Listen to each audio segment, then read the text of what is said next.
ಧರ್ಮೇಂದ್ರ ಪ್ರಧಾನ್ ರಾಜೀನಾಮೆಗೆ ಬಿಗಿ ಪಟ್ಟು ಹಿಡಿಯಲಾಗಿದೆ. ಜಂತರ್ ಮಂತರ್ನಲ್ಲಿ ಪ್ರತಿಭಟನೆ ಮುಂದುವರಿತಾ ಇದೆ. ನಿನ್ನೆ ಮಧ್ಯರಾತ್ರಿವರೆಗೂ ಕೂಡ ಸಿಜೆಪಿ ಪ್ರತಿಭಟನೆಯನ್ನು ಮಾಡಿದೆ. ಅಲ್ಲಿ ಇವತ್ತು ಬೆಳಗ್ಗೆಯಿಂದ ಪ್ರತಿಭಟನಾಕಾರರ ಜಮಾವಣೆ ಜೋರಾಗಿದೆ.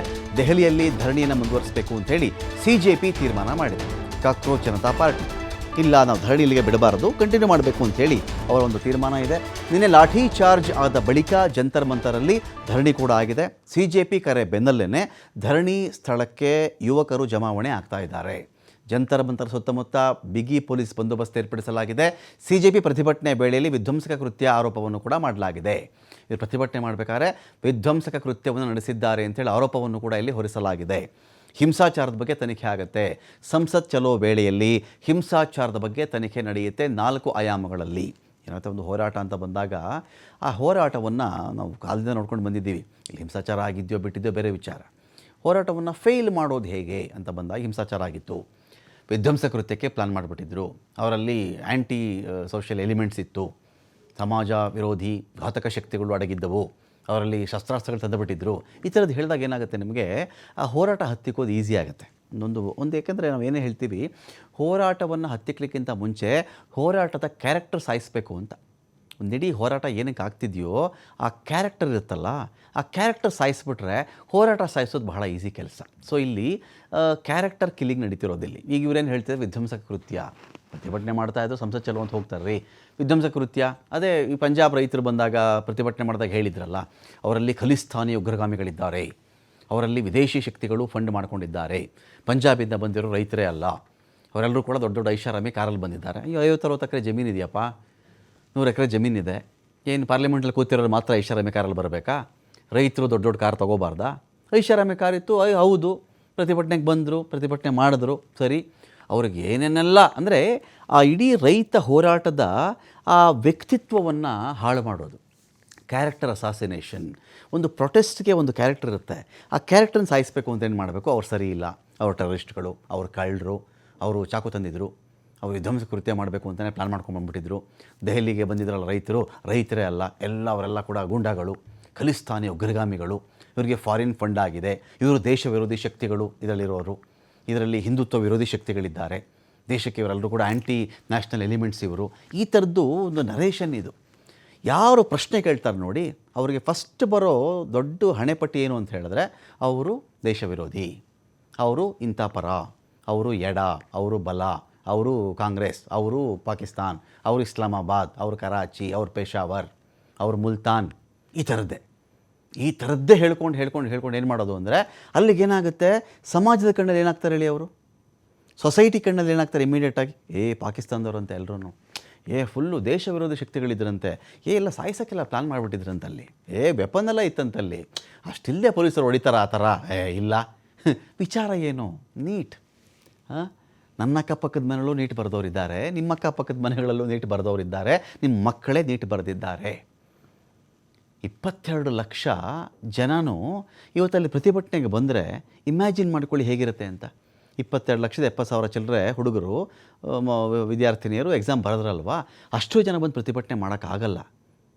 ಅನೇಕರಿಗೆ ಬರೋಕ್ಕಾಗಲ್ಲ, ಕೆಲವರಿಗೆ ನಮಗೆ ಯಾಕೆ ಬೇಕು? ಇದೆಲ್ಲವನ್ನು ದಾಟಿಕೊಂಡು ವಿದ್ಯಾರ್ಥಿಗಳು ನನಗೊಂದು ಭವಿಷ್ಯ ಬೇಕು, ನಮಗೆ ಅನ್ಯಾಯ ಆಗಿದೆ, ಇನ್ನು ಮುಂದೆ ಹೀಗಾಗಬಾರ್ದು ಅಂತ ನಮ್ಮನ್ನು ಯಾರೋ ರೆಪ್ರೆಸೆಂಟ್ ಮಾಡೋರು ಒಂದಷ್ಟು ಜನ ಅಲ್ಲಿ ಹೋಗಿದ್ದರೆ, ಅದರಲ್ಲಿ ನನ್ನ ಏರಿಯಾ ಹುಡುಗ ಯಾರೋ ಇರ್ಬೋದಲ್ಲ, ನನ್ನ ಅಕ್ಕಪಕ್ಕದ ಮನೆಯವನು ಇರ್ಬೋದಲ್ಲ, ಯಾರ್ದೋ ಮಗ ಅಲ್ಲಿ ನಿಂತು, ಯಾರ್ದೋ ಮಗನೇ ಇರಬೇಕಲ್ವೇನ್ರಿ ಅಲ್ಲಿ, ಯಾರ್ದೋ ಮಗಳು ಮಗ, ಅವ್ರು ತಾನೇ ಪ್ರತಿಭಟನೆ ಮಾಡಲಿಕ್ಕೆ ಸಾಧ್ಯ. ಅವರುಗಳನ್ನ ನಾವೇನು ಮಾಡ್ತಾಯಿದ್ದೀವಿ ಹೇಳಿ? ವಿಧ್ವಂಸಕ ಕೃತ್ಯ. ಅಲ್ಲೇನೋ ಪ್ಲಾನ್ ಮಾಡಿಬಿಟ್ಟಿದ್ದಾರೆ ಅವರು, ಏನೋ ಒಂದು ಆಯಾಮವನ್ನು ಕೊಟ್ಟು, ನೋಡಿ ಈ ವ್ಯಕ್ತಿ ನೋಡಿ, ನೀವು ಎಷ್ಟು ಹೊಡಿತೀರೋ ಹೊಡಿರಪ್ಪ, ನನಗೆ ನಾನು ನಿಂತಿರ್ತೀನಿ ಅಂತ. ನಾವು ವಿಧ್ವಂಸ ಕೃತ್ಯ ನಡ್ಸೋಕ್ಕೆ ಬಂದಿರೋನು ಆ ಥರ ನಿಲ್ಲಕ್ಕೆ ಸಾಧ್ಯನಾ? ಹೋರಾಟ ಏನಿದೆ, ಈ ಧರ್ಮೇಂದ್ರ ಪ್ರಧಾನ್ ಎನ್ನುವ ದಪ್ಪ ಚರ್ಮದ ಒಬ್ಬ ಮನುಷ್ಯನಿಗೆ ಏನು ಹೇಳಿದ್ರೂ ತಾಕ್ತಾ ಇಲ್ವಲ್ಲ, ಆ ಮನುಷ್ಯನ ರಾಜೀನಾಮೆ ತೊಗೊಳ್ಳಿ ನೀವು.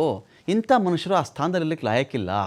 ಶಿಕ್ಷಣ ವ್ಯವಸ್ಥೆನ ಹರಾಜಾಕದಂಥ ದುರ್ಮಾರ್ಗಿ ಆತ ಸರಿ ಇಲ್ಲ, ಅವನು ಬೇಡ ನಮಗೆ ಅಂತ ಒಂದು ವಿದ್ಯಾರ್ಥಿಗಳ ಒಕ್ಕೊರಲ ಆಗ್ರಹ. ನೋಡಿ, ಆ ಹುಡುಗನ ಇನ್ನೊಂದು 2 ಏಟು ಬಿದ್ದರೆ ಸತ್ಯ ಹೋಗ್ತಾನೆ ಅವನು, ಇನ್ನು 2 ಏಟು ಬಿದ್ದರೆ ಸತ್ಯ ಹೋಗ್ತಾನೆ ಅವನು. ಅವನಿಗೂ ಹೊಡಿತೀರಿ ನೀವು, ಟಿಯರ್ ಗ್ಯಾಸ್ ಬಳಸ್ತೀರಿ. ಇವತ್ತಿಗೇನೆಂದರೆ ವಿಧ್ವಂಸಕ ಕೃತ್ಯ ಶುರು ಮಾಡಿಕೊಂಡ್ರು. ಅಂದರೆ ಒಂದು ಹೋರಾಟ ಹತ್ತಿಕ್ಕಬೇಕು ಅಂದರೆ ಹೋರಾಟದ ಕ್ಯಾರೆಕ್ಟರ್ ಸಾಯಿಸಬೇಕು ನೀವು. ಸಾಯಿಸಿ ಎಲ್ಲಿವರೆಗೆ ರೀ ಇದು? ಎಲ್ಲಿವರೆಗೆ ಹೋಗ್ತೀರಿ ಈ ಥರ?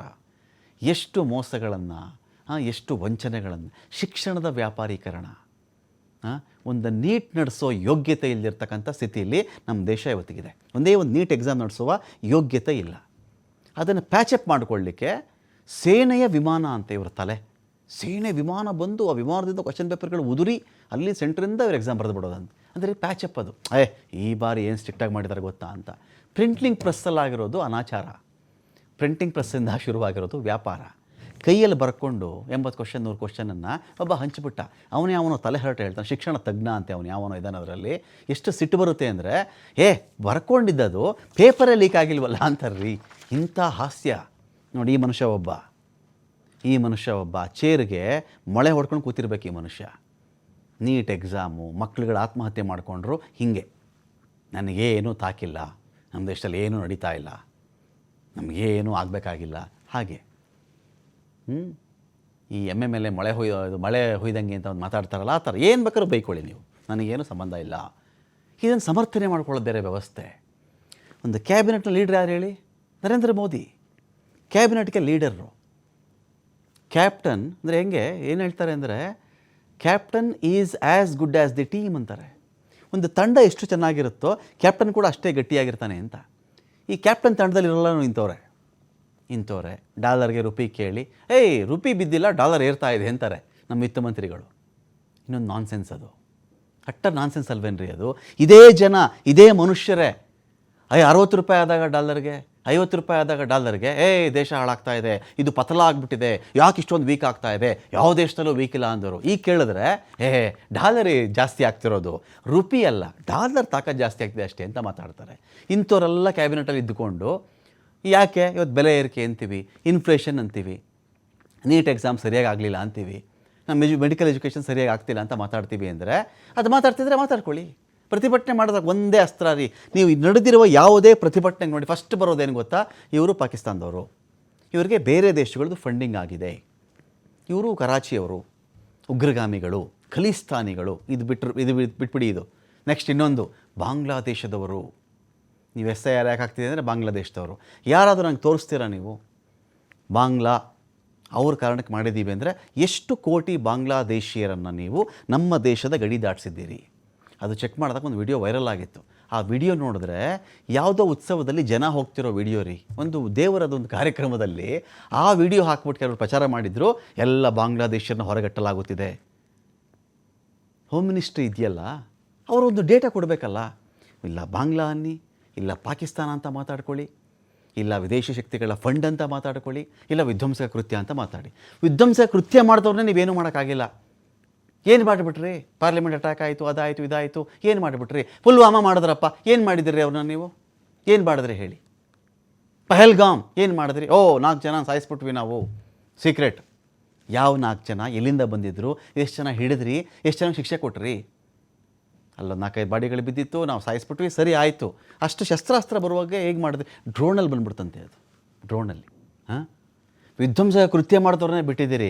ನೀಟ್ ಎಕ್ಸಾಮ್ ಅಧ್ವಾನ ಮಾಡಿ ಹಾಕಿದ್ರಲ್ರಿ, ಇದು ತಪ್ಪಲ್ವೇನ್ರಿ ಅಂಥೇಳಿ ಪಾಪ ವಿದ್ಯಾರ್ಥಿಗಳ್ರಿ ಅವ್ರು ಕೇಳಿದ್ರೆ, ಈ ಅಧಿಕಾರಕ್ಕೆ ಮೊಳೆ ಹೊಡ್ಕೊಂಡು ಕೂತಿರ್ತಕ್ಕಂಥವ್ರು ಇವರೆಲ್ಲರೂ ಕೂಡ ಇವತ್ತಿಗೆ ರಾಜೀನಾಮೆ ಕೊಡಲ್ಲ, ಅದು ಕೊಡಲ್ಲ. CJP, ಕಾಂಗ್ರೆಸ್ಸು, BJP ಇದೆಲ್ಲಾರಿ ವಿಷಯ ಇಲ್ಲಿ. ದಯವಿಟ್ಟು ಇದಕ್ಕೆ ರಾಜಕೀಯ ಮೆತ್ತಕ್ಕೆ ಹೋಗಬೇಡಿ, ತುಂಬ ಅಸಹ್ಯ ಅದು. ಇದು ವಿದ್ಯಾರ್ಥಿಗಳ ಪ್ರತಿಭಟನೆ. ಸುಪ್ರೀಂ ಕೋರ್ಟ್ ಮುಖ್ಯ ನ್ಯಾಯಮೂರ್ತಿಗಳ ಹೊತ್ತಿಗೆ ಇವರೆಲ್ಲ ಕಾಕ್ರೋಚ್ಗಳಿದ್ದಂತೆ ಅಂದರು. ಅವ್ರು ಕಾಕ್ರೋಚ್ ಹೆಸರಲ್ಲಿ ಒಂದು ಪ್ರೊಟೆಸ್ಟ್ ಮಾಡ್ತಾ ಇದ್ದಾರೆ. ಜಿರಳೆಗಳು ಸೇರಿವೆ, ಇಲ್ಲಿ ಜಿರಳೆಗಳ ಗುಂಪಿದೆ, ನಾವು ಹಿಟ್ಟು ಹೊಡೆದು ಸಾಯಿಸುತ್ತೇವೆ. ಇದು ನರೇಶ ನಮ್ಮ ದೇಶದಲ್ಲಿ. ಅಯ್ಯೋ ಇದ್ರಿ, ನನ್ನ ತಮ್ಮನೋ, ನಮ್ಮ ಮಕ್ಕಳು, ಇನ್ನೊಬ್ಬರು ಮಕ್ಕಳು, ಇನ್ನೇನು ಇಲ್ವಲ್ರಿ. ಓದಿದ್ದಾರೆ, ಅವರು ಕಷ್ಟಪಟ್ಟಿದ್ದಾರೆ, 18 ಗಂಟೆ 19 ಗಂಟೆ ಓದಿದ್ದಾರೆ.